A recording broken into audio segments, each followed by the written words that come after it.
flow like water, so I'm going mainstream. Yeah.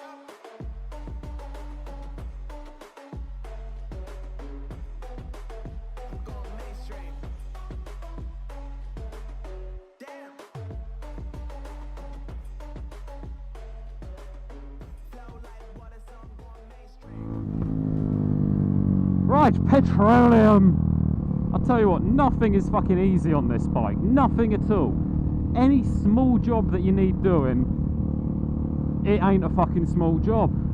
My right crash bung was really loose, but the bolt that holds the actual bung on was in between the fairing, not the fairing, the frame and the crash bung. So you had to take the crash bung off to get to it. Now to do that, you've got to take the fucking fairing off. And 3 engine mounts. You had to take the whole fucking bracket for the crash bung off to get to it. And it's attached through the engine mounts. Nothing's fucking easy. Nothing! Hell, when I got the screen changed... That's nice. When I got the screen changed, we had to take both fucking side fairings off to get to 2 little bolts. Smallest knot I've ever had. So yeah, KTM, they make good looking bikes. I mean, they can make fucking good looking bikes, but they're prone to having quite a lot of issues, and when you have a small issue, it's a big job.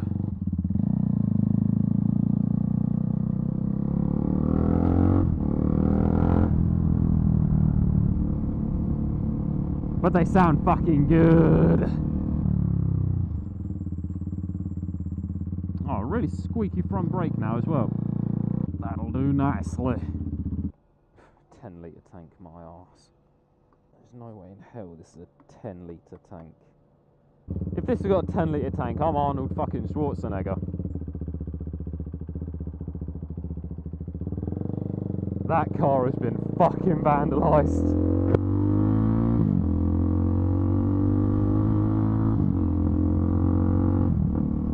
The front grille's gone on it, it's got a fucking key down the side. Someone pissed somebody off! Seriously, KTM claim this is a 10 litre tank.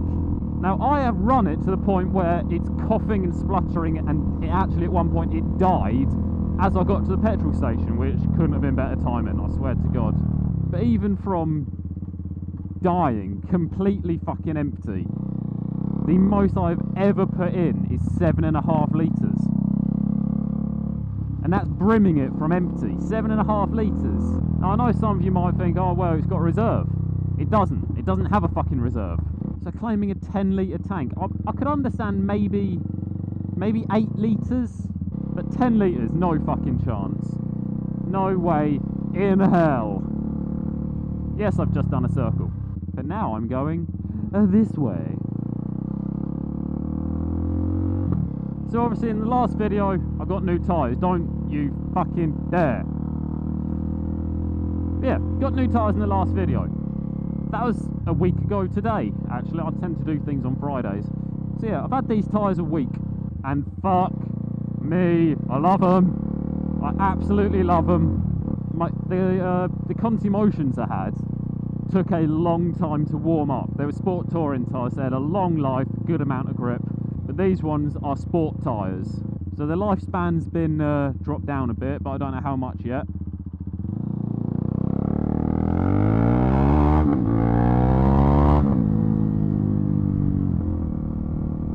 But the grip from them is fantastic, and the heat, like I said, the old tyres took a long time to warm up. These ones, I've done a very short 5-minute ride to get somewhere.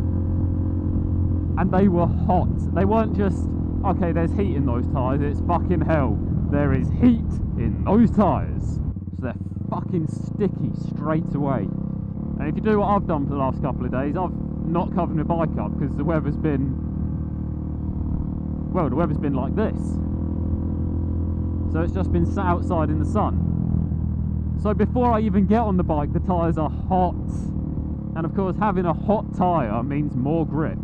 So I think these might actually be a very good winter tyre, because they've got a lot of tread on them, and the tread is deep.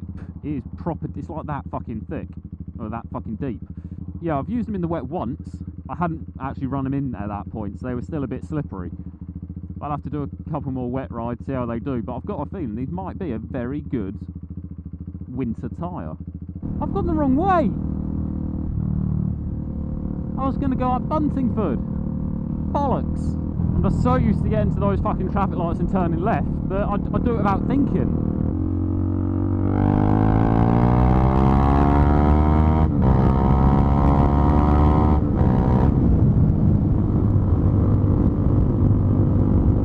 There's something I don't miss about my 125. Because I can pull shit like that. Don't you dare do what I think you're going to do, Audi. Don't do it.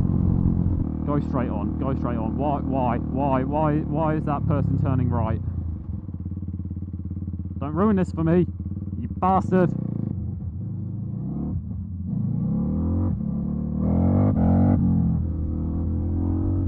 You ruined it.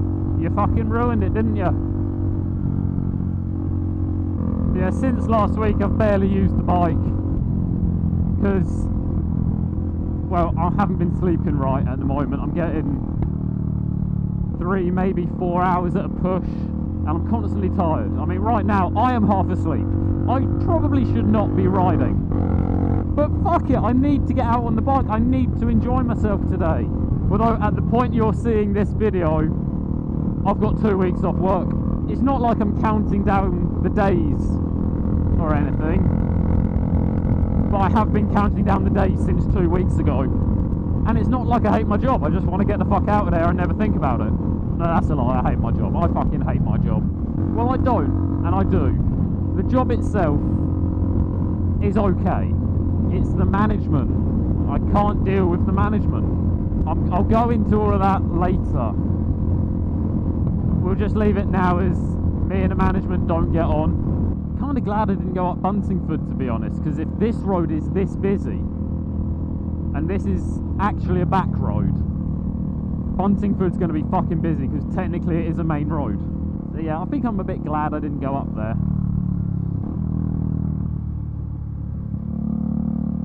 Oh, the transition on these tyres from left to right, so smooth. But that's what you get after having completely squared off tyres to brand new rubber. Also, I'm running different tyre pressures now as well. Because I think before I said I was running 32, 32 or 30, 30. Whereas now I've got something like 32, 36 or 36, 42 or something like that. They're a lot higher. And it's so much easier to get on the power out of a corner. And the braking as well. The braking feels more planted. Because my front tyre isn't compressing. Just feels so good. Yes, you're turning off. Thank you, Motorcycle Jesus.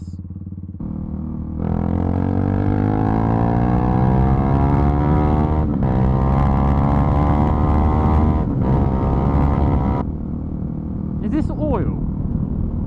There's fucking loads of it. Oh, don't be around this corner. Do not be oil around this fucking corner, please.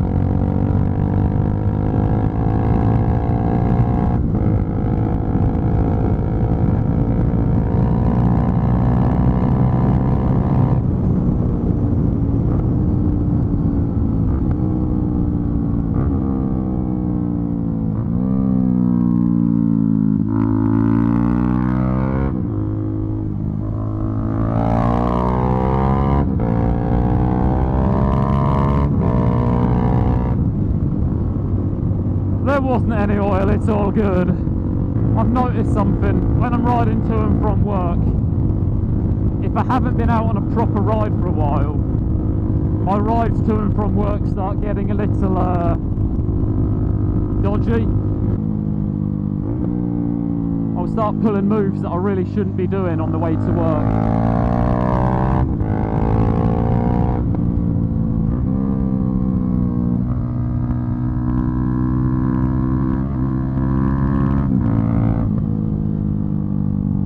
Start doing some really bad overtakes on the way home,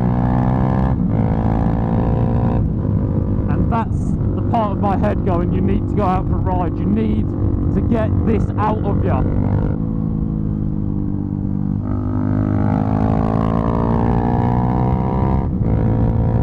And that's what I'm doing today.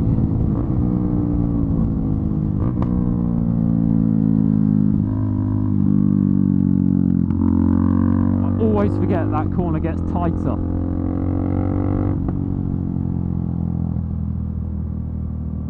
How's it doing? It's still there, that's good. Do you like the new camera angle, by the way? Have you already seen this camera angle? I know I've tried recording 3 videos with this camera angle, but I'm fairly certain none of them actually made it to YouTube. I think they all got left on the cutting room floor. But I thought it might be interesting, instead of looking back at me from the mirror, looking forward to me so you can see my body position as I'm riding the bike.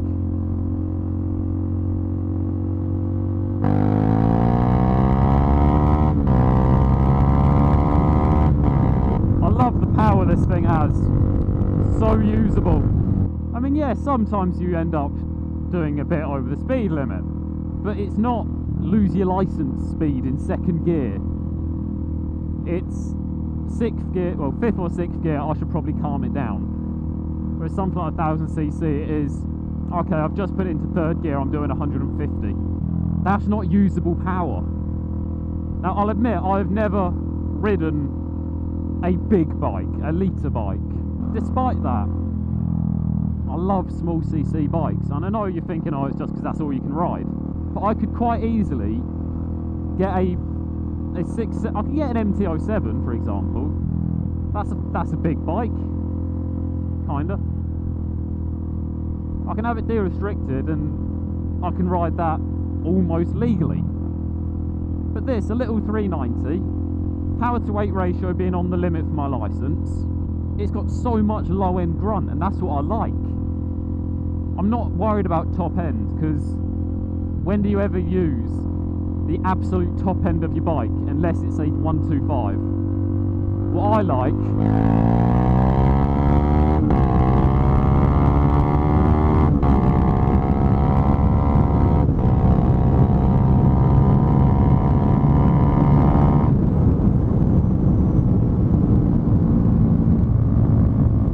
is that sort of low end power. Quick camera check, still good. I don't like having cameras behind me because I can't see them and I don't know if they're falling off. And well, if you remember on my old bike,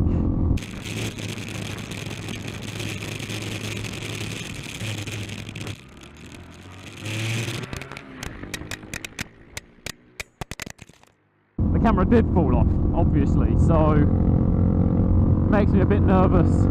Going back to power, I'll admit, I would like this bike to have more top end. I would love to have it happily do over 100. I mean, at the moment, it will do over 100, but when you're doing 100 mile an hour on this bike, you know you're doing 100 mile an hour.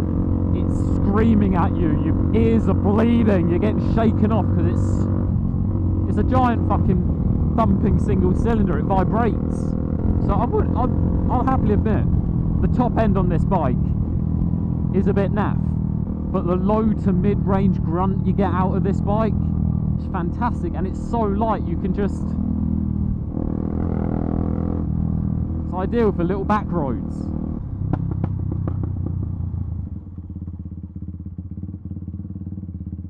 What are you doing?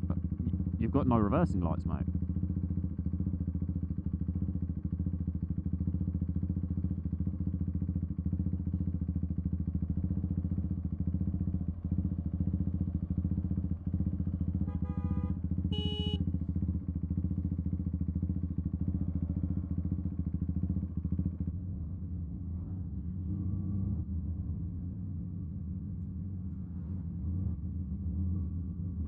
I can't watch this.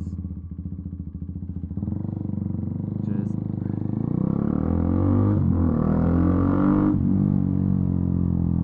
Nearly fucking reversed straight into that car. It's got no reversing lights. Okay, I think that BMW has to give way to me. Yep. I was right, it did.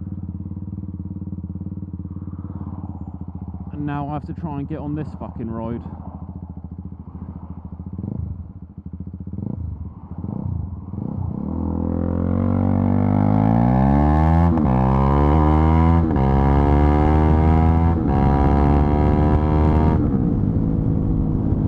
I keep ending up on this road, don't I? I don't know why I keep ending up on this road in videos, because it's a fucking boring road. The only fun thing about it is that tunnel back there, but I've gone through that so many times in videos, you're probably bored of it. So anyway guys, thank you for watching.